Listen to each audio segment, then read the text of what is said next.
Alright folks, I've got an honors thesis tucked away somewhere in 5 years of yak research. Well, it ain't much in this economy, am I right? And today, naturally, I'm putting it to excellent use, answering the absurdly viral debate of whether 100 average men could defeat one gorilla.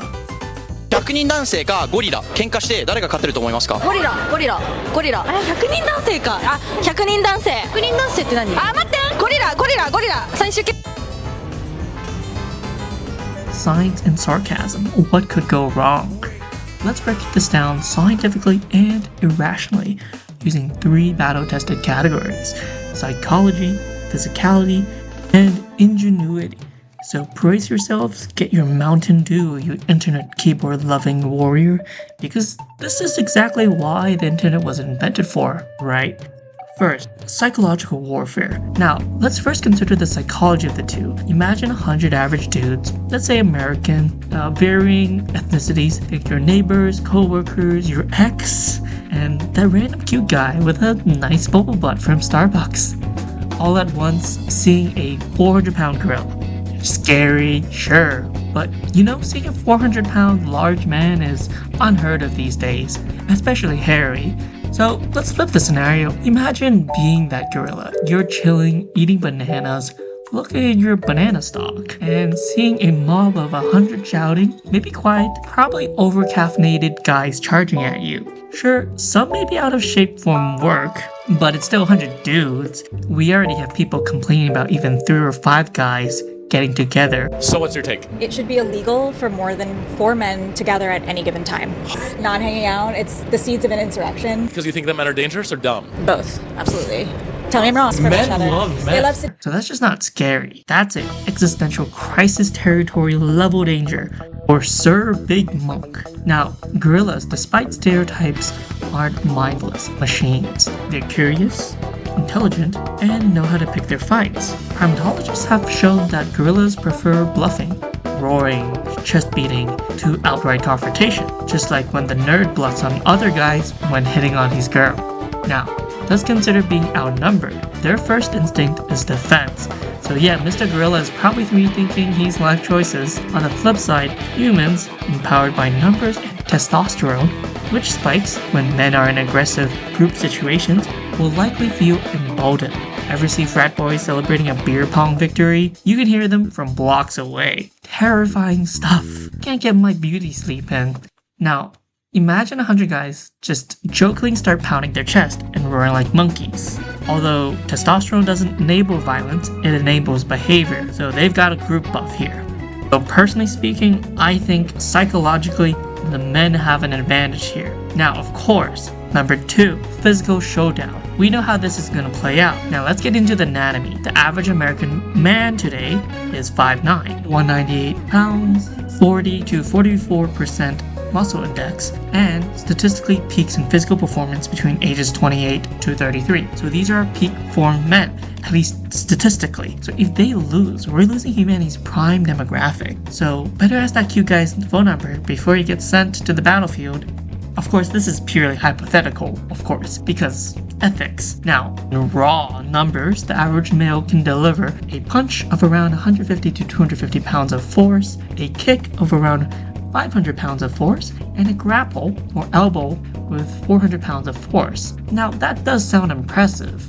Impressive, sure, maybe, until you compare it to our gorilla friend here that we've been forgetting. So, strength-wise, approximately 4,000 pounds of force. Yes, that's 20 times the average man, and the maximum possible attack power a probable professional of decades may pull off. Now, they also have a bite force of 1,300 psi, enough to casually snap bones like breadsticks. Now, what are the tactics? Humans might use punches, kicks, and grappling maneuvers. Gorillas, however, prefer tearing, biting, and flinging their opponents. Now imagine getting tossed like laundry, now multiply by 100.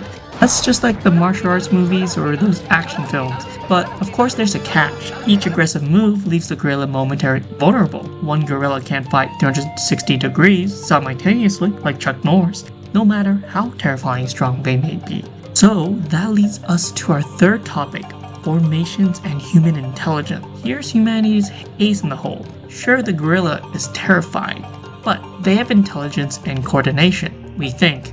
Anyways, historically, our ancestors tackled mammoths, rhinos, and bears, so strategy matters here. Would these 100 men charge head-on, or would this be amateur hour? Humans excel by splitting into strategic units. This is finally the Roman Empire moment men have been waiting. Picture smaller groups flanking, distracting, and retrieving injured comrade. You might see a front line harassing the guerrilla with back ranks, throwing rocks, dirt, or debris to blind and disorient.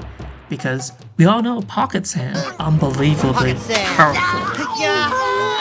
Now, there's a reason militaries use structured formations.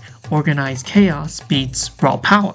And considering how humans outran mammoths, which definitely seems more scary than maybe a gorilla with just their stamina, that sounds like a nightmare.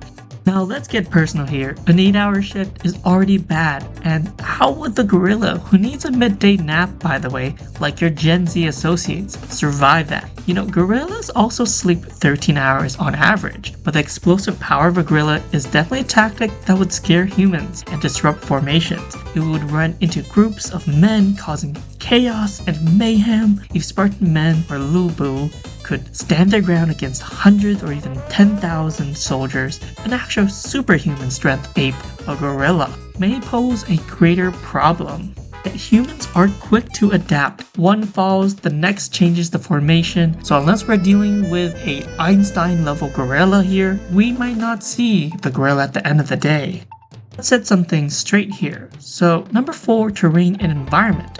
Battleground choice matters. You know how high ground is. So, a forest, great for a gorilla, trees, familiar territory, but consider this. Trees mean sticks, branches, and rocks. Perfect for improvised weapons for humans. Now, urban setting, maybe that's even better. We've seen people how they act when their sports team wins or loses during a football game. They're gonna be flipping cars. So, a gorilla might flip one car or a large piece of concrete, but not definitely using it as a weapon repeatedly or using it for strategic intent. And let's be honest, humans have mastered the throwing random stuff game. So dirt in the eyes, pocket sand, rocks from afar. Gorillas, as strong as they are, don't throw accurately or strategically. So the advantage here are humans.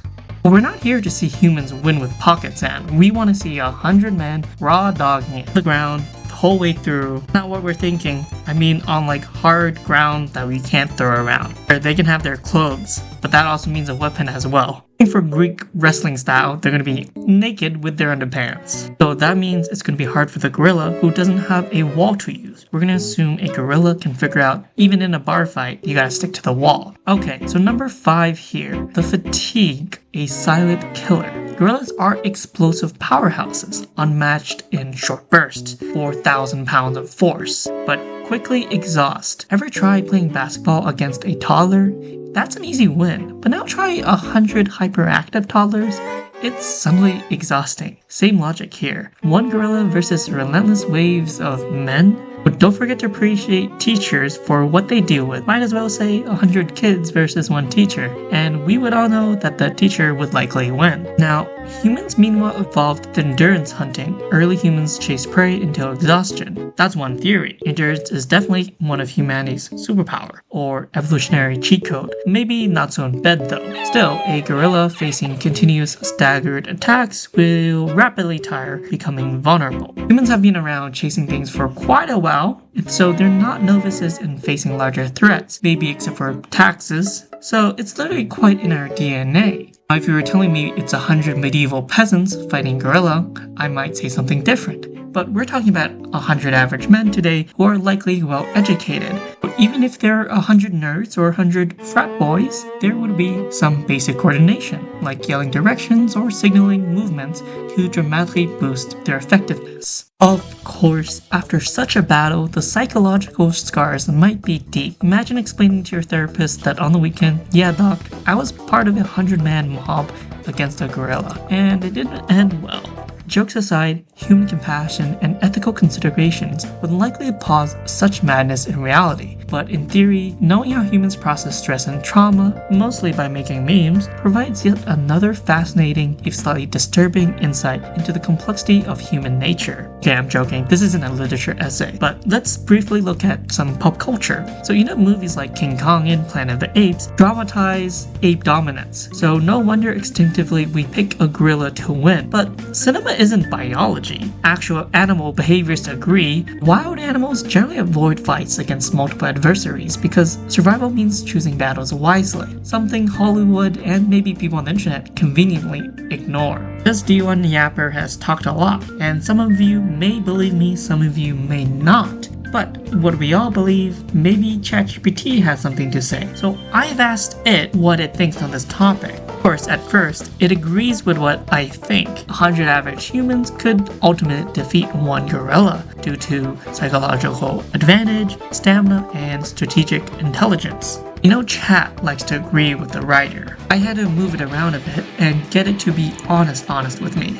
Now, it got real honest with me, so it predicts that it would kill or disable 10 to 20 or even 30 men, so it would be an outcome of 70 men remaining. As a war or battle, that's actually quite good. Secondly, it believes humans have an advantage in having ad hoc strategies under pressure. It believes that humans definitely have a collaborative ability under threat, and it reevaluates a gorilla. So it uses a silverback gorilla for this example, saying it has 400 pounds of dense muscle. It can lift 2,000 pounds. That's a weightlifter's wet dream there. It makes a really good point. Gorillas aren't combat optimized killers. They're territorial bluffers who only fight when provoked or challenged. Of course, they can do enormous damage, but not 360 crowd level control damage. Love the humor that it puts out. So it says casualties. Of course, people will die horribly. A single swipe or bite could kill men outright, but humans are still there to finish the job at the end.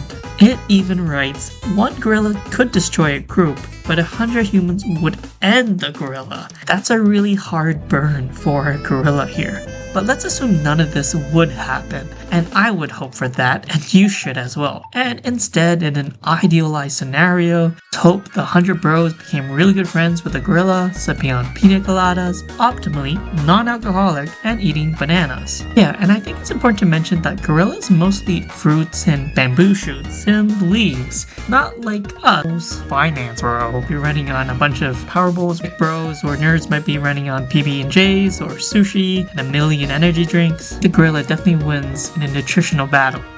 If you made it this far, you clearly like absurdly overthought experiments. So consider subscribing and leave a comment with who you'll send in first, because this is just the beginning of some of the thoughts we're going to analyze together.